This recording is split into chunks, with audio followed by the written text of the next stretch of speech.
বাংলাদেশের মানুষের ধর্মীয় জ্ঞান কম কিন্তু আবেগটা বেশি। যেমন আমি আপনাদেরকে আরেকটা উদাহরণ দিই। বাংলাদেশে এই যে পায়ে হেঁটে হেঁটে হজ করতে যাচ্ছে, পায়ে হেঁটে হেঁটে হজ করতে যাচ্ছে, এগুলো আপনারা শুনেছেন তো? হ্যাঁ, প্রথমে ভারতের কেরালা থেকে শিহাব চত্তুর নামে এক ব্যক্তি হজ করতে গেছে। তার দেখা দেখি আমাদের বাংলাদেশের কুমিল্লার এক সন্তান আলিফ মাহমুদ, সেও কিন্তু হেঁটে হেঁটে হজ করে চলে আসলো। তার দেখা দেখি আবার এই 2 সপ্তাহ আগে সিলেটের এক ভাই, তিনিও হেঁটে হেঁটে হজ করতে বের হলেন। এর আগে টেকনাফ থেকে একজন মানুষ হেঁটে হেঁটে হজ করতে বের হলেন। হ্যাঁ, তাহলে আসেন, এই যে হেঁটে হেঁটে হজ করা, এটা সম্পর্কে ইসলাম কি বলে? এটা সম্পর্কে ইসলাম কি বলে? আমি আপনাদের একটু উদাহরণ দিই। যেমন আপনারা বলতে পারেন, হুজুর হেঁটে হেঁটে হজে যাবে, এই বিষয় কিন্তু হাদিসে আছে নাকি? এই বিষয়ে আল্লাহ নবী হাদিসে বলছেন। হ্যাঁ, এই বিষয়ে আল্লাহ নবী বলে গিয়েছেন। হয়তো আপনারা খুঁজে পান নাই, অনেকে খুঁজে পান নাই। আমাদের বাংলাদেশের কিছু মূর্খ সেলিব্রিটি বক্তা আছে, মূর্খ সেলিব্রিটি বক্তা, এরা তাদেরকে প্রমোট করে, তাদেরকে আরো উৎসাহিত করে, অথচ আল্লাহ নবীর হাদিস আমি আপনাদেরকে শোনাই, অনেক আলেমরা এই হাদিসগুলো পাই নাই। অথচ যেমন আমি আপনাদেরকে উদাহরণ দিই, আপনিও নদীতে জাল ফেললেন, আমিও নদীতে জাল ফেললাম। কারণ আপনার জালে মাছ আসলো না, আমার জালে মাছ আসলো। এখন আপনার জালে মাছ আসলো না, এই জন্য কি আপনি বলতে পারবেন নদীতে মাছ নাই? হ্যাঁ, আপনার জালে মাছ উঠলো না, এই জন্য আপনি কি বলতে পারবেন নদীতে মাছ নাই? বলতে পারবেন না। হ্যাঁ, আপনার জালে মাছ উঠে নাই কেন? আপনার জালটা ছিদ্র, বড় বড় ছিদ্র আছে, ফুটা, এই জন্য মাছ উঠে নেই। আমার জালে ফুটা নেই, এই জন্য আমার জালে মাছ উঠছে আর কি। তা আসেন, অনেক সেলিব্রিটি মূর্খ বক্তারা এগুলো খুঁজে পায় না, আরো হেঁটে হেঁটে হজে যাওয়ার জন্য মানুষদেরকে উৎসাহিত করে। অথচ আল্লাহ নবী সাল্লাল্লাহু আলাইহি ওয়াসাল্লাম এই হেঁটে হেঁটে হজে যাওয়া এই বিষয়ে হাদিস আমি আপনাদেরকে হাদিস নাম্বার সহ বলে দিচ্ছি। বুখারী শরীফের 1865 নাম্বার হাদিস, হাদিস নাম্বার খুব ভালো করে স্মরণ রাখবেন। আন আনাস রাদিয়াল্লাহু তাআলা আনহু আন্না নবী সাল্লাল্লাহু আলাইহি ওয়াসাল্লাম রাআ শাইখান ইউহাদা বাইনা ইবনাইহি ক্বালা ফামা বালু হাদা। আল্লাহর নবী এক সময় দেখলেন একজন বৃদ্ধ লোক নিজের দুই সন্তানের কাঁধের উপরে বর করে হজের দিকে রওনা দিয়েছেন। হাঁটতেছেন। আল্লাহর নবী বললেন, কিরে কি হয়েছে, এর কি হয়েছে? তার ছেলেরা বলল, ক্বালু নাযারা আইয়ামশিয়া ইলা বাইতিল্লাহ। তার ছেলেরা বলল, হুজুর আমার আব্বা মান্নত করেছেন মক্কার মধ্যে হজ করতে যাবে পায়ে হেঁটে হেঁটে। তো আল্লাহ নবী কি বললেন জানেন? আল্লাহ নবী বললেন, ক্বালা ইন্নাল্লাহা আন তাযিবি হাযা নাফসাহু লাগনিয়ুন। আল্লাহ নবী বললেন, এই যে ও হেঁটে হেঁটে হজে যাওয়ার মান্নত করলো, হেঁটে হেঁটে হজে যাচ্ছে, এই যে তার একটা কষ্ট হবে না, নিজের নফসের উপরে সময় ব্যয় হবে বা কষ্ট হবে, এই কষ্টটা আল্লাহ পছন্দ করবে না। আল্লাহ নবী কি বললেন? আল্লাহ নবী বললেন, আমারহু আইয়ার কাবা। আল্লাহ নবী বললেন না, বলেন আমারহু। আল্লাহ নবী আদেশ দিলেন। কি দিলেন? আল্লাহ নবী কি দিলেন? কথা বলতেছেন না আপনারা। আল্লাহ নবী কি দিলেন? হুকুম দিলেন, আদেশ দিলেন, আমারহু আইয়ার কাবা। ও ছেলেরা, তোমরা তোমাদের বাবার জন্য একটা সোয়ারি নিয়ে আসো, একটা যানবাহন নিয়ে আসো, ওই সোয়ারির মধ্যে আরোহণ করাই নিয়ে যাও। নিষেধ করলেন না আল্লাহ নবী? আরেকটা হাদিস শুনেন আবার। এরপরে আরেকটা আছে হচ্ছে বুখারী শরীফের 1866 নাম্বার হাদিস, 1866 নাম্বার হাদিস। আন উকবাত ইবনে আমির রাদিয়াল্লাহু তাআলা আনহু قال নাযারাত উখতি আন তামশিয়া ইলা বাইতিল্লাহ।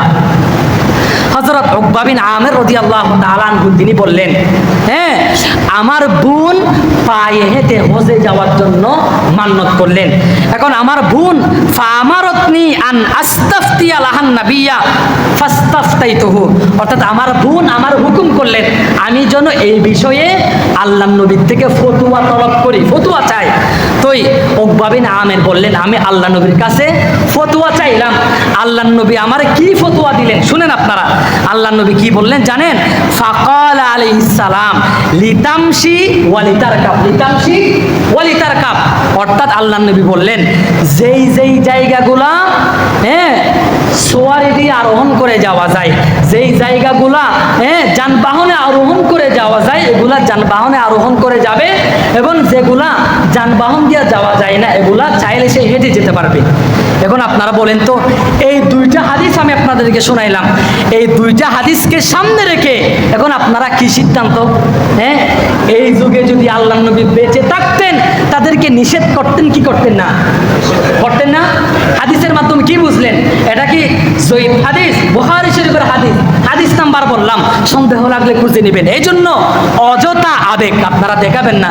আরে অযথা যদি আবেগ দেখাতে যদি আপনার মন চায়, এই যে বাংলাদেশে বা অন্য দেশে, ভারতে, বাংলাদেশে নিজস্ব নিজের দেশের মধ্যে আল্লাহ নবীর যদি এত মহাব্বত ভালোবাসা দেখাইতে মন চায়, এই যে যারা হেঁটে হেঁটে হজে যায়, মানুষ কি করে জানেন?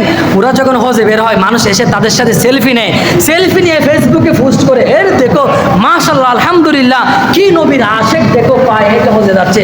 আরে আমরা বলতে চাই, এই পায়ে হেঁটে হজে যাওয়ার মাধ্যমে আল্লাহ নবীর এশক প্রমাণ করার দরকার নাই।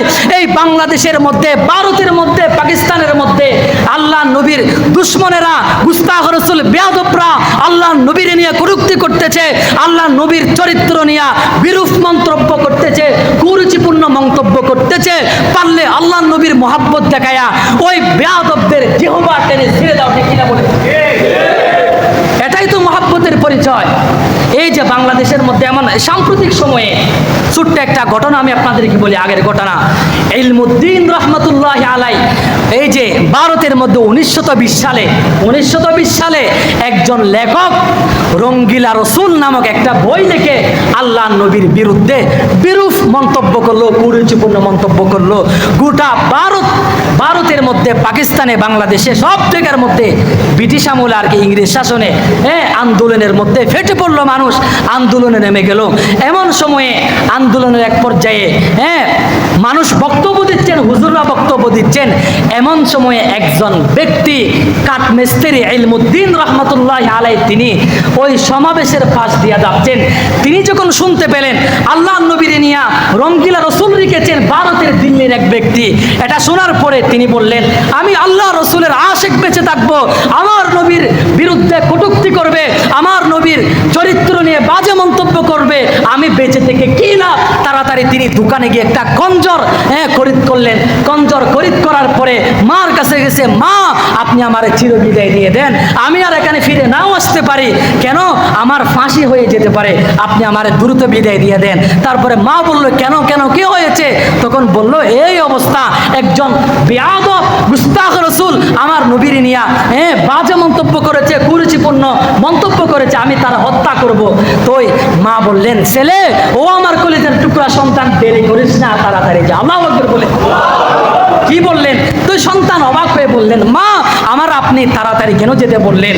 তখন মা বললেন, সন্তান, তুই যখন শহীদ হবি, তুই যখন একজন বেয়াদবকে শহীদ এই যে হত্যা করতে পারবি, তখন আমি কিয়ামতের ময়দানে আল্লাহ তাআলার কাছে বলতে পারবো, আল্লাহ আপনি দুনিয়ার মধ্যে আমার পাঠিয়েছেন, আমি তেমন ভালো কাজ করতে পারি নাই, কিন্তু একজন বেয়াদবকে আপনার নবী নিয়ে বিরূপ মন্তব্য করেছে, কুরুচিপূর্ণ মন্তব্য করেছে, এমন একটা মানুষকে হত্যা করার মতো ছেলে আমি জন্ম দিয়েছি, আল্লাহ এর কারণে আপনি আবার মাফ করে দেন। আল্লাহু আকবার বলেন, সুবহানাল্লাহ। তাহলে শহীদ ইলমুদ্দিন রহমতুল্লাহ আলাই তিনি চলে গেলেন। চলে যাওয়ার পরে মানুষের কাছ থেকে খোঁজ খবর নিয়ে রঙ্গিলা রসুল বইয়ের লেখক তার বাড়ি খুঁজে বের করে তার বাড়িতে গিয়ে তারা হত্যা করলেন। হত্যা করার পরে ব্রিটিশ বাহিনী তারা গ্রেফতার করলো। গ্রেফতার করার পরে এখন তার আদালতে উঠানো হবে। আদালতে উঠানোর আগে মুসলিম উকিল তারে শিখাইয়ে দিল, তোমার যখন জজ সাহেব জিজ্ঞেস করবে তখন তুমি বলবা ওই মানুষকে হত্যা করার সময় তোমার মাথার ব্রেন বা সেন্স ঠিক ছিল না, এটা বলিও তুমি। তখন শহীদ ইলমুদ্দিন রহমতুল্লাহ আলাই তারে বললেন, ও মুসলিম উকিল, আপনি কি চান আমি জান্নাতে যাই? তো মুসলিম উকিল বললেন, হ্যাঁ তুমি জান্নাতে যাও, এটা আমি অবশ্যই চাই।